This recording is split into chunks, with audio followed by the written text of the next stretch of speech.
Hi buddy, I will show you the typecasting in Java. In the focus of this video, I will show you only the primitive types, and we will cover the object casting in further video courses. But in this one, I will show you how and when to typecast the primitive types and how to avoid some sneaky pitfalls. But first, let me bring these lines in a specific order so that you understand the widening casting, which is the automatic one, and the narrowing casting in Java much easier. Okay, we are ready. I want to mention that I excluded the Boolean value since this data type only has two valid values, which is true or false. We will focus on only numbers, except the letter A, which is a char. But this data type can also be represented in values or numbers. We will see it in the next steps. So if we talk about widening casting, or the implicit or the automatic one, we are basically casting from top to bottom. So basically, if you are casting byte to a double, float, long, int, and so on,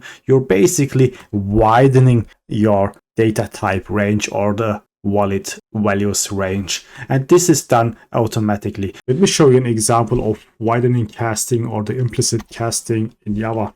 Let's say we want to declare and initialize our integer value, which we call int value as a variable name, and we take the byte value, which is declared and initialized right above here. And if we imprint outline this and execute it, you will see that the output is 127, because we use that byte value from right above here and casted it right here by initializing the int value and executed it right here. So what happened here is that we widened or extended the range of the valid initializable values, right? So byte value, which we initialized with 127, which is still in that range. So if we would increase that value, our compiler would complain and will not work. So your program will crash probably. In that case, when we casted it to an integer, our value can take also bigger numbers like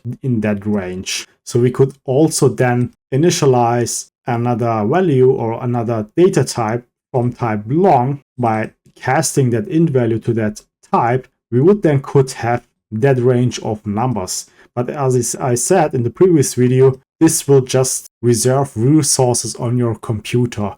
So take care by initializing bigger numbers.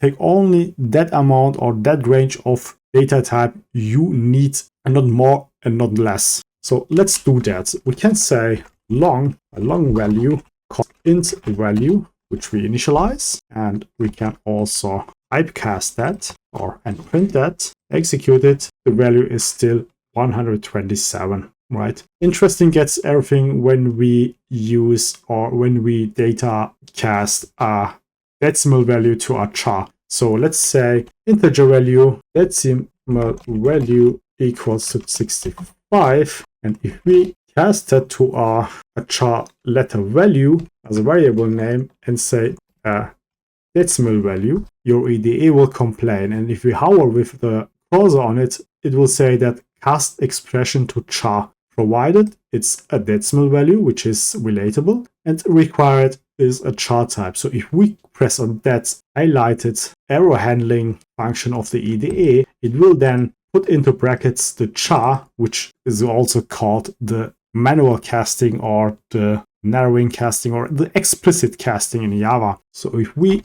print that char letter value, you will see something special. You will not see 65, but you will see a letter, and I will explain you why, right? It's A. So in the previous video, we talked about the SC table. And if we go to Google and say SCII, open the table, and according to that table, the decimal value 65 equals to the char value A. So that was an example to maybe knowledge or to make you understand that correlations here. So for narrowing casting, you have to explicitly tell Java to convert a data type to another. Maybe another example at that point is that you could also cast from a double value, which we call double 2 value, and say it's 2.3.2, and we want to cast it to an integer value.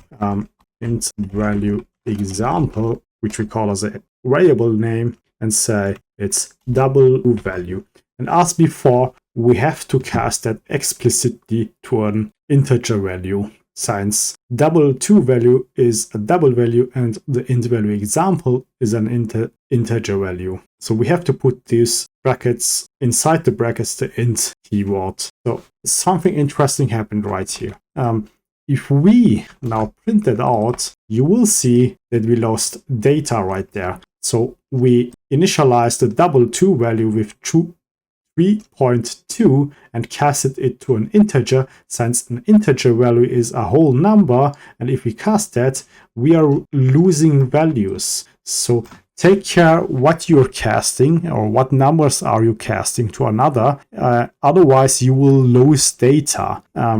And that's a big mistake probably in some areas. For example, you're building an, I don't know, radar system, and you have to intercept any rockets from the air, and every meter, every second, or every centimeters does count in that case. You don't have to lose any precision, you have to have precision in that case. And if you cast your meters or kilometers in that way, you have did something very wrong. So I hope you get the idea. So beyond the primitive data type casting, there's also something called object casting. And I said in the beginning of this video, this topic we will cover in the further video courses. So stick to our tutorial series and hope you like that video. If you do that, please like and hit the subscribe button. I really appreciate that.